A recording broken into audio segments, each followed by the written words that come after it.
because of it, I got to go tomorrow morning and have a stress test. But other than that, when you get to be over 70, man, it's just plus the fun stuff I've done is probably mostly All the drinking and smoking. I did do some of that, but since '87, haven't done anything. Gave it all up.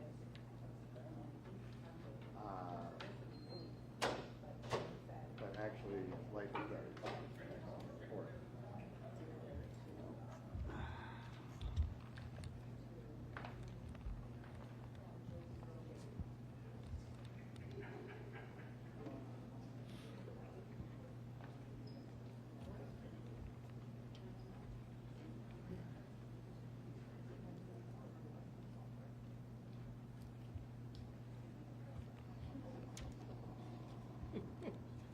Chief. Thank you all for being here this afternoon. I appreciate it. As you can see, I'm joined by Mayor Evans, members of my command staff, and one of my many partners in public safety, Fire Chief Napolitano, who's also had been assisting us in our Clinton Avenue corridor. So, as we said, we're here to talk about the North Clinton Avenue corridor, some of our efforts down there. I have a statement, the mayor has a statement. We'll take some questions afterwards. So just over 1 month ago on June 22nd, as you remember, David Vasquez was brutally murdered at a drug house on Oscar Street. It was a Sunday morning, if you remember. Later that morning, while trying to take one of the suspects into custody, one of our officers nearly lost his life when the suspect fired a gun at him from merely inches away. Since then, our patrol officers from Clinton Section, our folks from the Community Affairs Bureau, and the Special Initiatives Unit have been out in force in the North Clinton corridor. And let me backtrack just a little bit on this. You know, the North Clinton corridor is always an area where we try and do extra enforcement. Just previous to this incident, we had used the mayor's gun violence emergency order to close down Chester's check cashing due to some gun-related incidents. So we had a plan in the area, we had resources in the area, but the events of this Sunday obviously caused us to step some things up. So we began taking more aggressive enforcement actions. We also began doing more walking patrols, more biking patrols, meeting more with community members, and listening to those who lived and worked in the North Clinton Avenue corridor.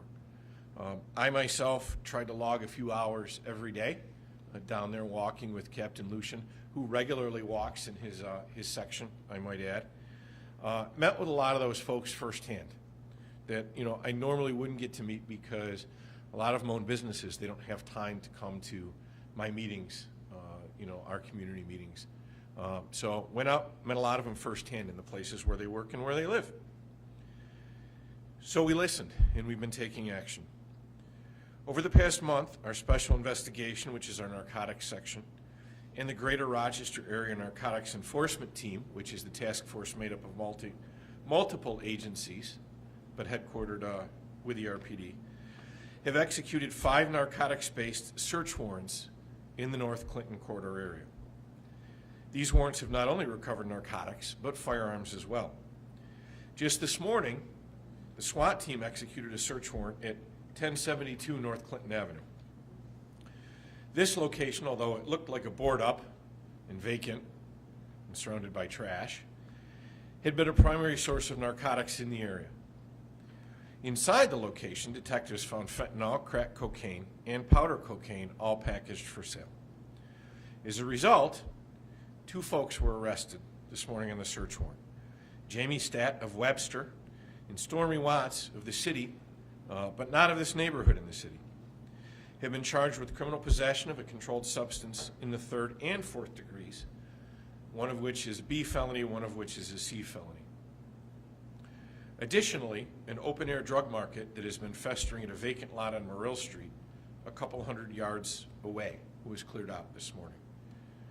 And you know, if you're not familiar with the area, let me just say this open-air drug market and this drug house were literally within a stone's throw of a daycare facility that operates in the neighborhood. with young children there on a daily basis, dealing with the after effects of what comes when there's heavy drug trafficking in a neighborhood. Members of the Clinton section, the Community Affairs Bureau, Violence Prevention, and the city's Department of Environmental Services responded after this and are working to bring an end to some of the blight to the neighborhood. I would note in the last several months alone, Morrell Street, where the open-air drug market was, has had a person shot, a carjacking, shots fired, a gun arrest. And the neighborhood has also been plagued by multiple rubbish fires, one of which was set while I was down there on foot patrol. And we had to call our friends from the fire department to come put out the rubbish fire, which was behind a vacant structure. I still think they might have done it because we were down there, but needless to say, the fire chief can tell you we've had a lot of rubbish fires in the area. The folks who live and work in these neighborhoods don't deserve this.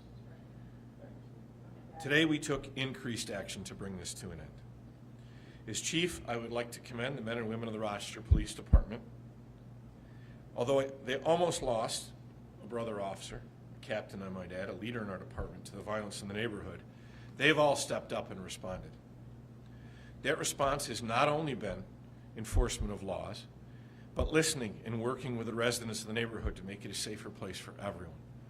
Constantly checking vacants in the neighborhood, making sure the boards are secured on a daily basis. Constantly talking to environmental services to make sure the litter is cleaned up on a more frequent basis on these vacant lots.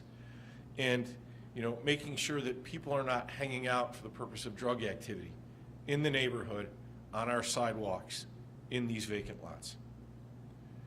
Additionally, I'd like to thank our law enforcement partners from the New York State Police, again, Chief Napolitano and the Rochester Fire Department, Rochester's Department of Environmental Services, the City Law Department for their prompt action and emergency closure orders, the City Officer of Neighborhood and Business Development, the Northeast Safety Coalition, who's been going on frequent walks in the neighborhood and sending us valuable pictures and information, and the folks in the neighborhood that just came out to talk to us and let us know what was going on.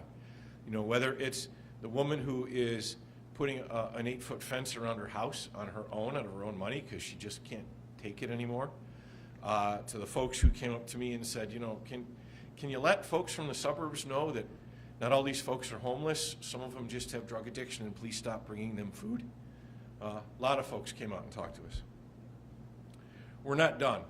We're going to continue listening and continue to take action in the North Clinton corridor to make it a safer place for residents. For the daycare directly across the street from the former drug house, which will remain closed under the gun violence emergency order, and to the businesses trying to make a living day to day in the neighborhood. And I will hand it over to the mayor. Thank you. So I'm just going to speak plainly here. I'm going to speak extremely plainly here. What we had going on in North Clinton Avenue, we've always had challenges in North Clinton Avenue. But I want to specifically speak to the last 2 months of what's been happening in North Clinton Avenue. It was exacerbated by open-air drug markets. And I also want to point out that most of the customers that were coming into the city were not residents of the city. And often you hear about, oh, that poor city. Oh, the city is so dangerous. But we literally had, and in this case today, with the search warrant that you just heard the chief mention today, you had 2 individuals, one that did not live in Monroe County, that was involved in illegal drug trades down on North Clinton Avenue, and the other person that lived in the southeast part of the city, that was participating in the illegal drug trade on North Clinton Avenue, exacerbating the conditions that the chief had mentioned. You also saw within the last 2 months homicides, the individual murdered on Oscar Street. You saw a stabbing. You saw an officer. We don't even like to think about the outcome that could have happened with the shooting that happened almost a month ago on North Clinton Avenue that happened. But you literally have people who have taken over houses, taken over city lots for the purposes of injecting poison in the community. Period. Clear. That's your headline. And in doing that, what they were doing was making residents of Ketchum Street, residents of Morrell Street, residents of Oscar Street, residents in certain parts of North Clinton Avenue, basically hostages to their own environment and being taken over by people who do not live in the neighborhood. And we find that totally intolerable and totally unacceptable. And when they were coming into the neighborhood, what they were leaving behind were needles, shell casings, blood, all types of stuff, all within the evidence. All this evidence is out there. We have pictures. We didn't put them out. We could have blown them up and put them on boards. And I'm not speaking as someone who sits in the corner office of the third floor at City Hall. I'm speaking as someone that has walked this at least 4 times within the last month and walking it again Monday at noon. I've seen it with my own eyes. I watched people be dropped off from outlying areas and be sold drugs. I watched it with my own eyes. And I came I wanted to come as a resident. And I didn't announce it to any of the media that I would be there. But I saw it with my own eyes. Councilmember Patterson is here. He walked with me and pointed out areas to me. And I want to thank the residents of this neighborhood that said, that's a drug house that's peddling poison. Those individuals over there are setting fires. Those individuals that are being dropped off here for God no reason. They weren't going there because they were going to Sobrino's restaurant. They were there to make sure, to try to wreak havoc in our community. And what we're saying is that we're not going to solve this overnight, but what I want this community to understand, and you have media, after we're done talking, we're done. You can talk to any of the 8 people that are sitting in front of me right now, because I've heard from all of them and more that are not here, that have said, Mayor, we've had enough. You need to do something about this in our neighborhood. This is only just the beginning. I want to thank the chief and his team, but I also want to thank our DES crew, our legal crew, all going out saying that we are not going to tolerate this. And what we're saying is we're going to use every single tool that we can, legal, gun violence emergency, everything, to make sure that this wanton disregard and illegal activity stops, not only in the North Clinton Avenue, but there's other areas of the city where we also are going to be targeting. Lau Avenue is next in terms of what we're seeing. I was on Lau Avenue on Friday, and what I saw was just craziness in terms of people thinking that they can come from outside of the community. And my message is to people who are from surrounding Rochester. You should be very careful about how you denigrate or say things about the city, because we have evidence to show that, yes, there's some people in the city that are doing some bad things, but a lot of it is also being trafficked into the city. And you saw that by the 2 arrests that have happened here and other arrests that we have not talked about. But the message is clear. I want to say to community members, when you see a drug house, make sure that you call 911 or the mayor's office or the reported app. It may take us some time to be able to do it, but we will get to it. I'm putting a stake in the ground. I get it. It's difficult to win the war on drugs, but what we can win is the war on lawlessness. And that means thinking you can sell drugs right within a stone's throw of a daycare center, right within a stone's throw of a park, right within a stone's throw of a grandmother who's invested in her house and lived there for 30 years, but felt as though she couldn't come outside because she had violence happening, because you have drug dealers thinking that they can fight over territory in spaces that they don't own and don't pay taxes on. We are not going to tolerate it. This one location was just boarded up. We have 3 others that are boarded up that were involved in illicit activity, and we are going to continue to push this. The people on Ketchum Street, Morrell Street, Oscar Street, Remington Street, they don't deserve this, and we're going to make sure that we continue to keep our pedal to the metal as we continue to hold down this area on behalf of the residents here. I also want to thank the Northeast Safety Committee, the neighborhood organizations that are involved in those organizations, and just the regular residents that stop me regularly who say, we've had enough. You hear a lot about hashtags. Hashtag, we had enough. Don't bring it on North Clinton Avenue. Do it somewhere else. Preferably not within the city of Rochester. But together, we can change this. And we're going to keep doing this. We're going to keep coming back. Because this won't be solved overnight. But by working together, we can make sure that we bring some peace to the individuals in this neighborhood, and that we enforce the laws that all of us take an oath to uphold. With that, I'll turn it back over to Chief. Yeah, and just to add on, you know, starting in this corridor and, you know, probably expanding throughout the city, any city-owned property, we have some no trespassing signs going up. So if you are on a vacant city lot for the purpose of narcotics activity, you're going to be asked to leave. If you don't leave, you're going to be arrested for trespass. If you decide you're going to bring a tent and you're going to come down and you're going to pitch it on a city lot so you can be near your favorite neighborhood drug house for the weekend, you're going to be arrested and we're going to take your tent.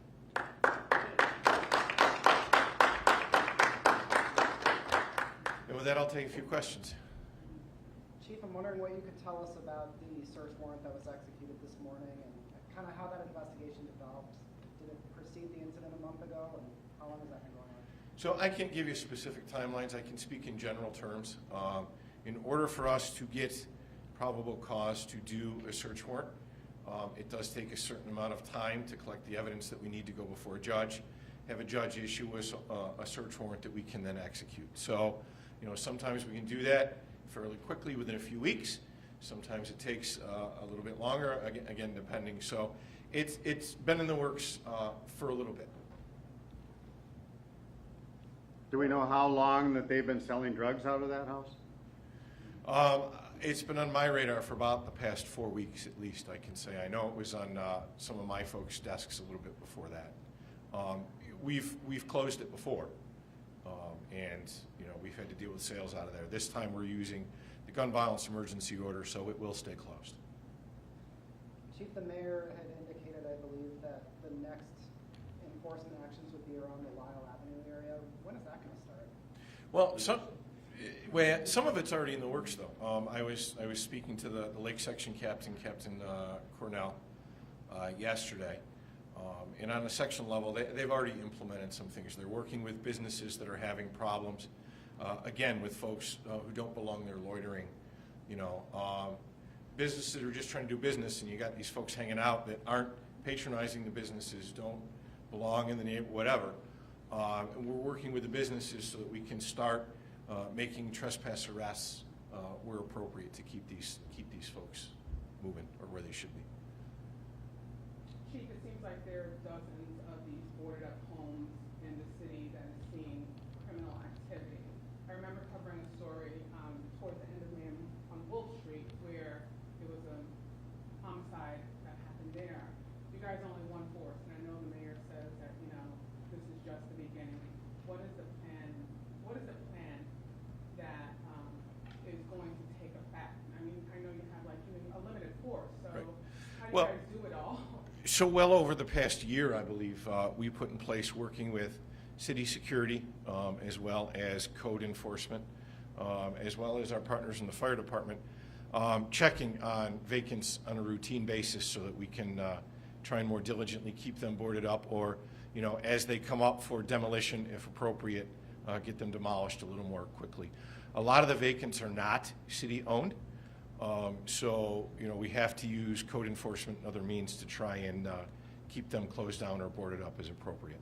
And just on the vacants, the city only owns about 4 or 5 vacant boarded up houses. The vast majority of these vacants, as the chief said, do not belong to the city. So we have to find the owner, go after the owner, and when we're boarding up vacant houses that don't belong to the city, we're doing this at the owner's expense. We send them a bill to do that.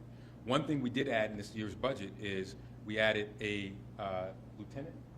We added a lieutenant in the fire department that will also help us to address these vacants, because these vacants are not just magnets for criminal activity, they're also magnets for dangerous fires that put firefighters in a very, very precarious situation.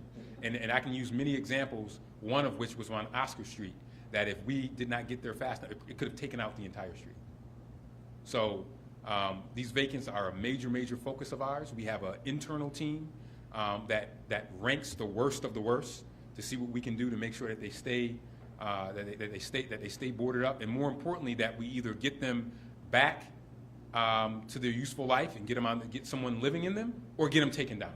And that's our ultimate goal. And this is why this role that we just added, in addition to what we already have in the Neighborhood and Business Development Department and Code Enforcement, added this also to the fire department, because so many fires that we've had, particularly the first half of the year, were at vacant structures where individuals were engaged in illegal activity, and they decided to set them on fire for whatever reason. And that didn't matter if it was 90 degrees outside or if it was 30 degrees outside.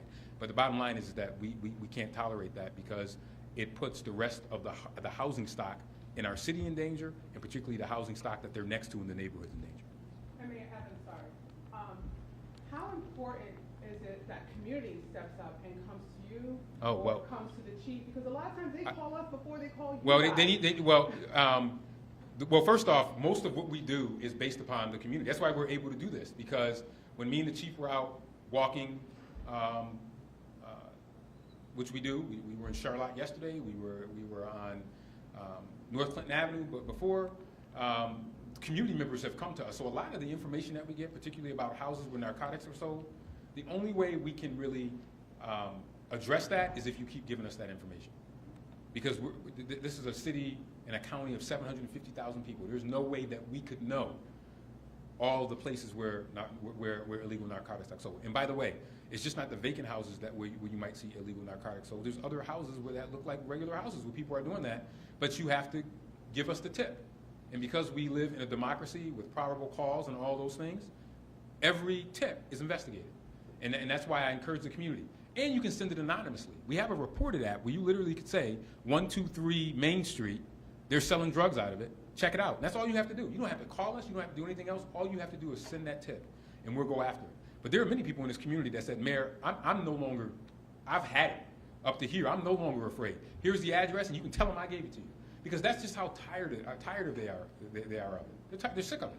And I'm doing this on behalf of the residents who actually live in that neighborhood. These are my constituents. They live here. And those are the people who we need to be concerned about. The people who actually live there, that pay the taxes there and want to see their neighborhood thrive. They don't just want to survive, they want to see their neighborhood thrive. And it can't thrive if you have illicit and illegal activity. When you think you can be so bold to think that you can fire at a police officer or kill someone because you think that they came into your spot, which, by the way, you don't own. You're not even listed on it. You say, this is my area, this is my territory. Not your territory. You don't pay any money. You don't pay any money for that territory. And what we're saying is, and what the neighborhood is saying is, get out of here and stop doing this. And we have so many options for people. We have one of the best workforce development programs in the country, in Monroe County. And we want to get people into those types of programs, not disrupting. Anything else? One more? Anybody? Okay. Thank you, everybody. Thanks. Like I said, you can talk to some of these people here. They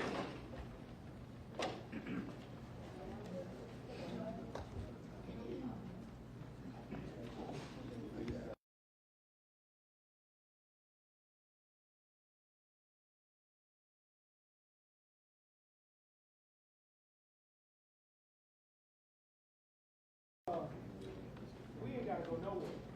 Y'all come right here. We'll stay right here. Yeah, thanks. Come on, y'all. No. Y'all ain't gotta go nowhere.